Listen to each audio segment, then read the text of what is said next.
Hello everybody, welcome to MAN471.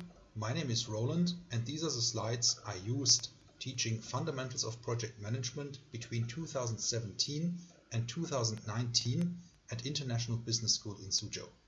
Let's get started. The 7th session I was talking about defining and planning the project.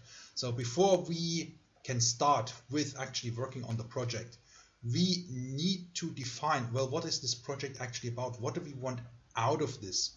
And we want to create a journey from the idea to having a plan and then to the implementation of that plan. Now, why are we doing that?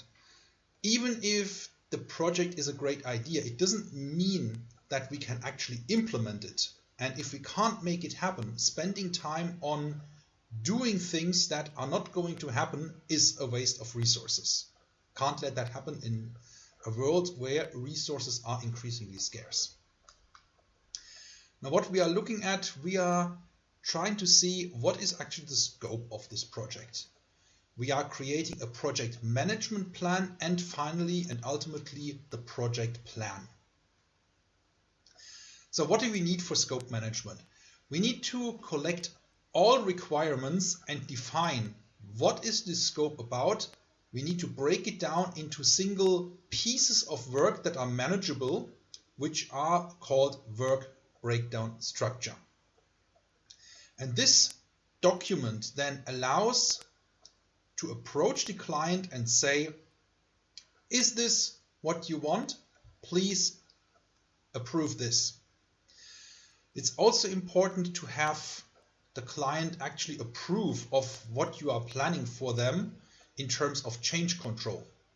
I will talk about this in a minute. One of the documents we're trying to create is the so-called project charter, a document that defines what will we do and why will we do it. This is basically the official document that authorizes the project. It says, what do we want as an output? Why is this a good idea? What are we assuming to be the environment where this project is happening? What are potential risks and constraints? And what is the outside and internal environment for the project? We need to establish a kind of a playing ground where we can say, these are the assumptions that we make, this is the input that we have, and therefore this is our plan. So what this is supposed to do is bring everybody that is involved in any form in this project together and create a partnership between all organizations and all individuals that are performing in this project in any kind of form. Another document we want to create is the project management plan, basically saying how are we actually going to achieve this? How are we going to run this project? It is not the project plan. Big mistake. A lot of people think there is only a project plan of activities, but there is several more documents and often people mix this up with the project management plan. Now the project management plan is basically the Uber plan. All other plans, like the plan how we are going to staff this project, the HR plan, the procurement plan, how are we going to get materials and resources into the project, the documentation for the quality, the scope, the change management. This document, the project management plan, describes how we are going to execute that project, how we are going to monitor progress and control for results so that we can actually measure progress and define in which phase of the project we are and how well we are getting along, basically. What this project management plan does is establishing a baseline against what we later on can measure, for example, with earned value management, in terms of scope, cost, and scheduling. Very often you hear that, or the project is over budget, the project is behind schedule. And this is the kind of document you need in order to actually make this kind of statement when you are looking at where are we in this project. The project management plan is, first of all, directing and managing the project work. Secondly, it's about monitoring and controlling said project work. It establishes how we are handling change in the project, and it establishes definitions of which phase of the project is which and how and when we can close the project. Now, when we plan the project is the situation when we start transforming into the design phase. All these ideas about what is this project, what are we going to do, is resulting in a work breakdown structure and the project plan. And with these documents in hand, you approach the customer and have them sign it off. Putting the client's signature on these plans is first and foremost a psychological issue. You need to give the client the opportunity to review your vision of the project and to ensure that the client's vision is the same. Many times when you are defining projects, when you are creating project plans and do not get customer approval, the customer has very different ideas of what they want out of this project, which then results in a large number of change requests. In a situation where the customer has signed off on the plan, you can first of all point the customer, well, this is what you want, now you are saying something different. Do you want to create a change? Change is expensive. And at some point, the customer needs to understand you cannot change the direction 27 times a day. You need to have a formal plan approved for execution. And any change to that costs money. So every time the customer comes up with new brilliant ideas, they will then balance against, okay, how much better is my idea? How much am I going to pay to get that? And can I make the other thing that I originally signed off work instead? And what that allows you is to utilize the work breakdown structure for any kind of estimate in terms of schedule or budget.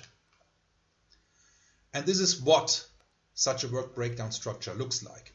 At the top we can see the eSlim Tablet X13 prototype, some product that we want to create, and it splits down into several sub-projects or sub-work packages, going down to, for example, on the bottom left, the cameras with different work packages that then are released for execution by the people that work on the project. Now, what we are doing is we use the project plan to move from work breakdown structure to a project network. The project network is a comprehensive overview of all jobs that need to be completed from start on the left side of that network to the finish, which is on the right side of the whole project network. Normally this is presented as a Gantt chart in activity on node format.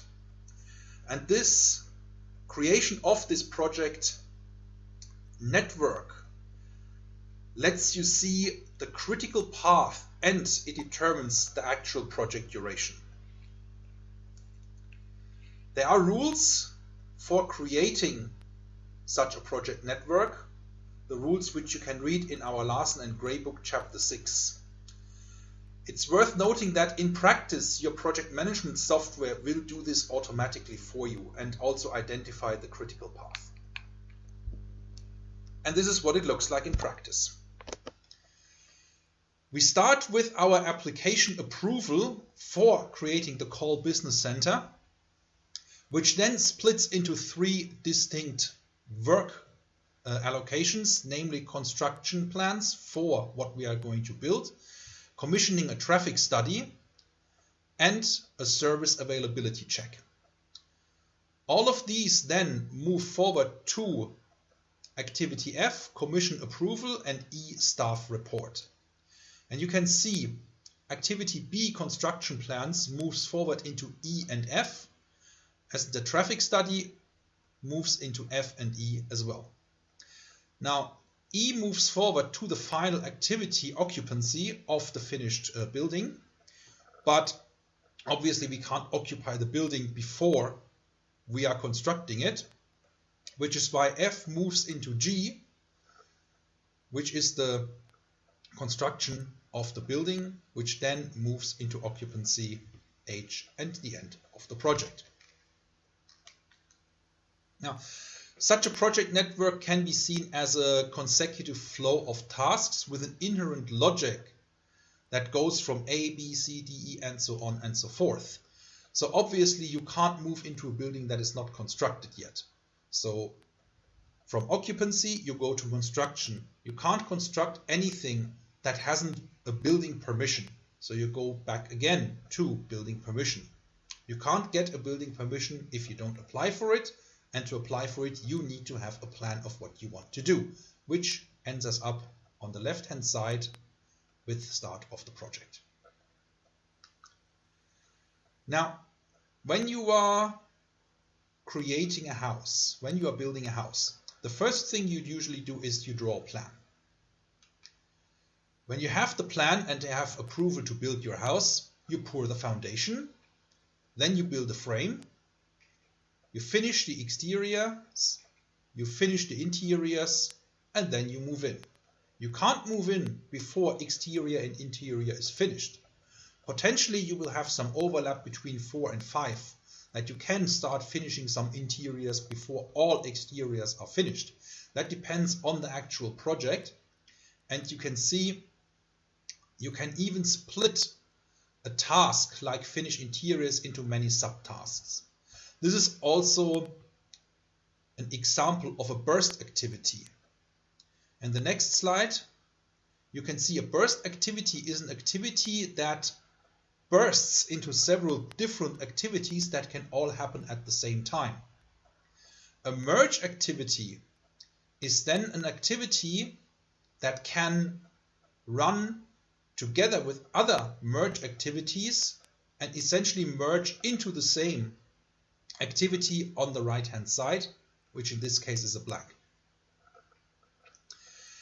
Now when we determine the duration of the project, we start on day 1 and we assign all the durations to each individual activity from left to right.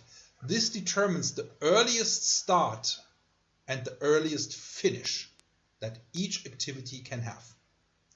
Now once you have done that with all merge and burst activities, you do a backward pass starting at the end of the project, basically asking the question, well, what is the latest start date for each activity that comes before the finish?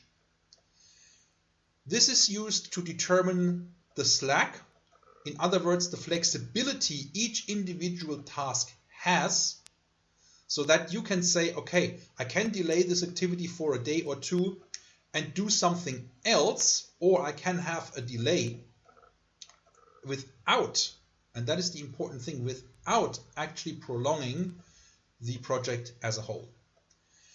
Now, in a normal lecture, I will run several examples, but you can easily create any kind of example that you want and start doing this, and you will very quickly see that there is some sort of flexibility when you are starting to talk about merge and burst activities.